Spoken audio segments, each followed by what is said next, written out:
سلطان السالکین عطائے رسول ہندالوی قطب المشائی خواجہ خواجگان حضرت خواجہ معین الدین حسن سنجری چشتی اجمیری رحمت اللہ علیہ بتاریخ 14 رجب المرجب 537 ہجری بروز دوشنبہ بوقت فجر خراسان کے قصبہ شنجر میں نجیب الطرفین حسن حسینی خان نوادہ سادات میں پیدا ہوئے۔ آپ کے والد ماجد خواجہ غیاث الدین حسن رحمت اللہ علیہ شہر کے بڑے رئیس تاجر تھے اور دولت فقر سے بھی مالا مال تھے۔ آپ کی والدہ ماجدہ بھی بڑی عابدہ زائدہ اور خدا ترس مخیر خاتون تھیں۔ آپ نے ابتدائی تعلیم اپنے والدین ہی کے زیر سایہ پائی۔ 15 سال کی عمر میں اعلیٰ تعلیم کے لیے آپ نے سمرقند بخارا کا صبر ازما سفر اختیار فرمایا، جو اس وقت اسلامی علم و فنون کے مراکز تھے۔ یہاں آپ نے قرآن پاک حفظ کیا، پھر تفسیر حدیث، فقہ اور دیگر علوم منقول و معقول کی تحصیل کی۔ اس کے بعد غیبی اشارہ پا کر تکمیل باطن کے لیے مرشد کامل کی تلاش شروع کی۔ چنانچہ سمرقند سے عراق ہوتے ہوئے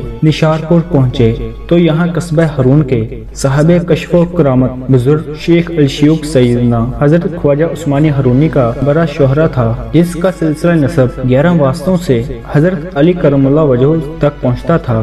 آپ نے ان کے دست حق پر بیعت ہونے کی سعادت حاصل کی۔ اس کے بعد آپ شب و روز مرشد برحق کی خدمت گزاری کے ساتھ ساتھ عبادت الہی میں مشغول رہنے لگے۔ ایک دن حضرت شیخ نے آپ کی خدمت گزاری کے ساتھ سخت عبادت ریاضت پر ناز کرتے ہوئے فرمایا، معین الدین محبوب خدا ہے، مجھے ان کی مریدی پر فخر ہے۔ اس کے بعد جب حضرت شیخ نے حج بیت اللہ شریف کا سفر اختیار کیا تو آپ بھی سراپہ خدمت بن کر ان کے ساتھ ساتھ رہے۔ آخر طواف کعبہ کے بعد مزاب رحمت کے نتیجے آپ کے مرشد پاک نے اپنے اس مرید کا ہاتھ پکڑ کر بارگاہ رب العزت میں پیش کیا اور آپ کی مقبولیت کے لیے دعا فرمائی۔ اس وقت غیب سے ندا آئی، معین الدین ہمارا دوست ہے، ہم نے اسے قبول کیا اور اسے عزت بخشی۔ اس کے بعد مدینہ منورہ میں روزہ اقدس پر بسید عجز و نیاز آپ نے صلاۃ و سلام پیش کیا تو حرم نیاز سے جواب آیا، وعلیکم السلام یا قطب المشائی۔ یہ بہت بڑا اعزاز تھا۔ یہ خطاب خاص پا کر آپ اسی رات زیارت رسول صلی اللہ علیہ وسلم سے بھی مشرف ہوئے،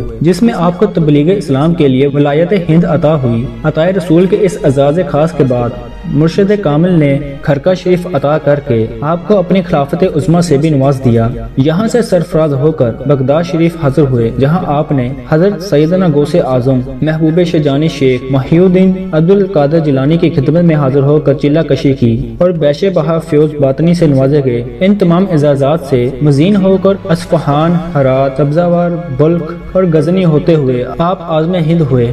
اس وقت 40 درویش آپ کے ہمراہ تھے، ان میں حضرت خواجہ قطب الدین بختیارہ کاکی بھی تھے، جو اصفہان میں آپ کے حلقہ ارادت میں شامل ہوئے تھے۔ بعد میں یہ آپ کی خلافت عظمیٰ سے نوازے گئے۔ غرض یہ کہ غنی ہوتے ہوئے ملتان کو آپ نے اپنے قدموں کی برکت سے نوازا۔ پھر ملتان سے لاہور تشریف لائے اور حضرت داتا گنج بخش کے مزار اقدس پر بزید خلوص و محبت سے چلہ کشی کی اور فیض و باطنی سے مالا مال ہوئے۔ اس کے بعد لاہور سے پیدل سفر کرتے ہوئے 2 ماہ میں ہندوستان کے راجہ پرتھوی راج چوہان کی راجدھانی اجمیر کو 587 ہجری تقریباً 1191 میں آپ نے اپنے مبارک قدموں کی برکت سے نوازا۔ وہاں آپ کے فیض و روحانی کی یہ فرمانی تھی کہ جس پر نظر پڑتی مسلمان ہو جاتا۔ پرے ہے بزم میں جس شخص پر نگاہ تیری، وہ منہ کو پھیر کے کہتا ہے اف پناہ تیری۔ راستے میں 700 ہندوؤں کو مسلمان کیا، جیتے جیدر سے گزرے نور ایمانی پھیلاتے گئے۔ چنانچہ ہندوستان میں آپ کی تشریف آوری زبردست روحانی انقلاب کا پیش خیمہ ثابت ہوئی۔ اجمیر میں داخل ہو کر آپ نے ایک کھلے میدان میں ڈیرا جمایا۔ وہاں راجہ کے خدام نے آ کر کہا کہ یہاں تو راجہ کے اونٹ بیٹھتے ہیں۔ وہاں سے آپ یہ کہہ کر اٹھ کھڑے ہوئے کہ اچھا اب اونٹ ہی بیٹھے رہیں۔ چنانچہ جب راجہ کے اونٹ یہاں آ کر بیٹھے تو بیٹھے کے بیٹھے ہی رہ گئے۔ شتر بازوں نے اٹھانے کی لاکھ کوشش کی مگر وہ اٹھنے کا نام نہ لیتے تھے۔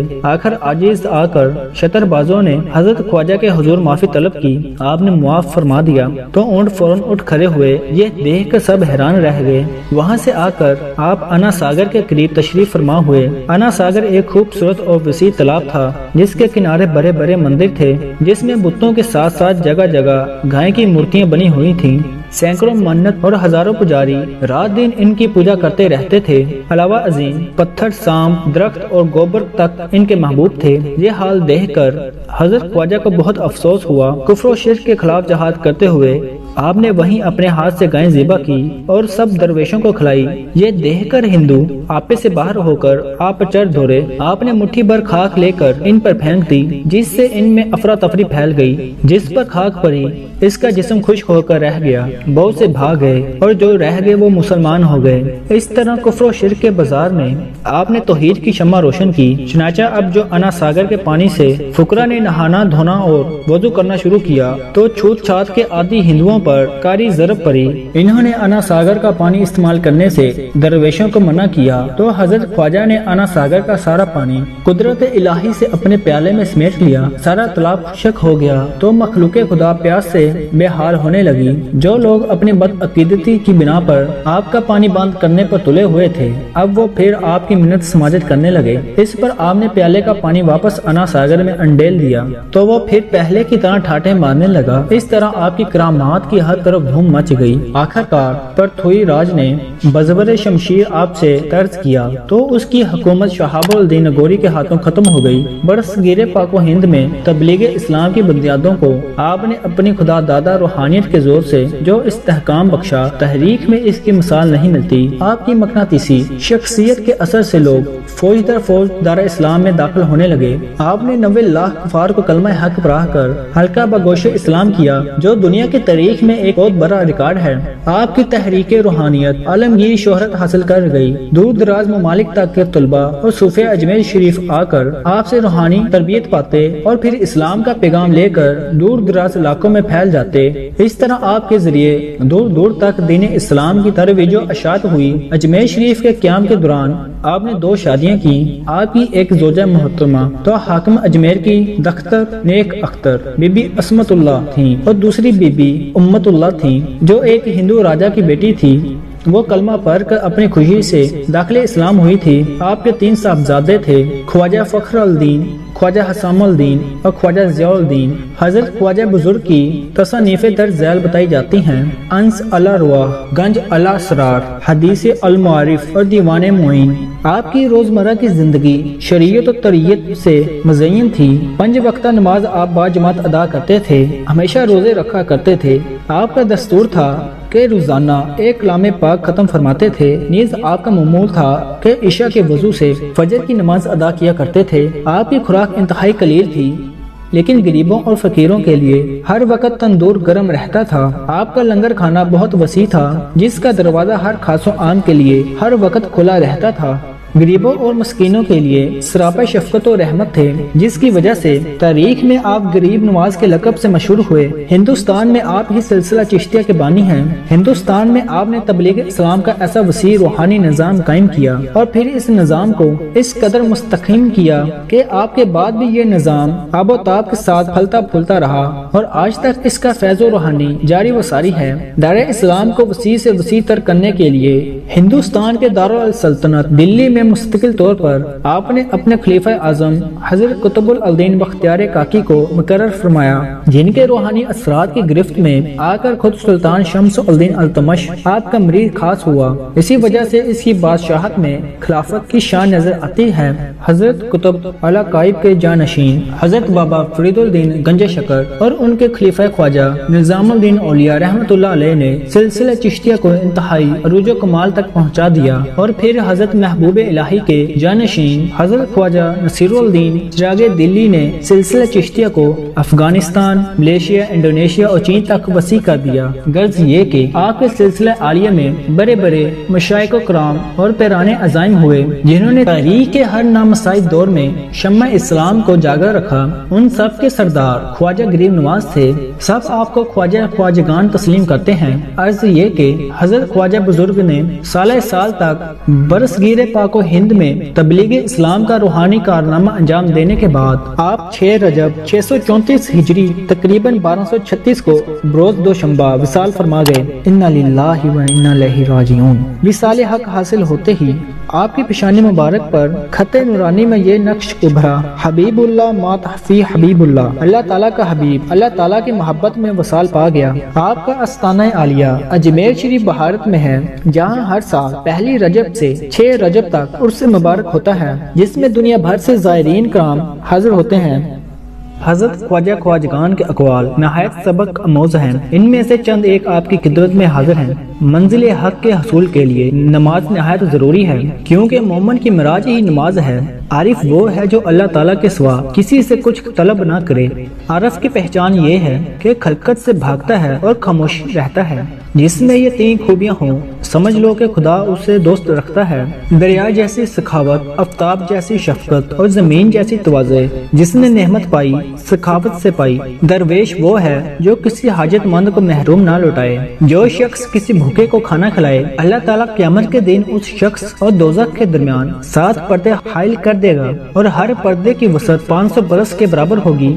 دونوں جہانوں کو خیر بات کہنے سے اگر حق تعالیٰ کی خوشنودی حاصل ہو جائے تو مہنگی نہیں۔ محبت کی نشانی یہ ہے کہ فرما بردار رہے اور ڈرتا رہے کہ کہیں دوست اپنی محفل خاص سے نکال نہ دے۔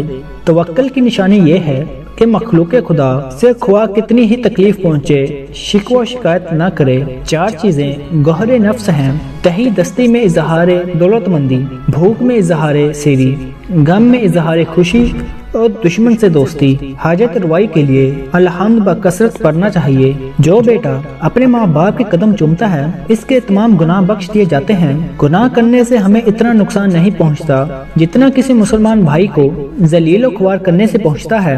اہل معرفت کی عبادت پاس انفاس ہے۔ بہترین وقت وہ ہے جب دل میں وسوسوں کا گزر نہ ہو۔ حاجی جسم کے ساتھ خانہ کعبہ کا طواف کرتا ہے، عارف دل کے ساتھ عرش کے گرد طواف کرتا ہے۔ کوئی مرید فقر کے خطاب کا اس وقت مستحق ہوتا ہے جب عالم فانی میں اس کی کوئی چیز باقی نہیں رہتی۔ عارفوں کا ایک یہ بھی مرتبہ ہوتا ہے کہ تمام عالم اور جو کچھ اس عالم میں ہے اپنی 2 انگلیوں کے درمیان میں دیکھتے ہیں۔ محبت میں عارف کا ادنی ترین درجہ یہ ہے کہ اس میں صفات خداوندی پائی جائیں۔ سلسلہ چشتیہ میں قوالی کو ایک خاص اہمیت حاصل رہی ہے، لیکن اس کے ساتھ ساتھ خود بزرگان چشت نے سماع کے کچھ شرائط و آداب مقرر کیے ہیں۔ ان شرائط و آداب کے ساتھ قوالی سننا بہت مشکل کام ہے، چنانچہ سلسلہ چشتیہ کے مشہور و معروف بزرگ حضرت محبوب الہی خواجہ نظام الدین اولیاء نے سماع کے درج ذیل شرائط عائد کی ہیں۔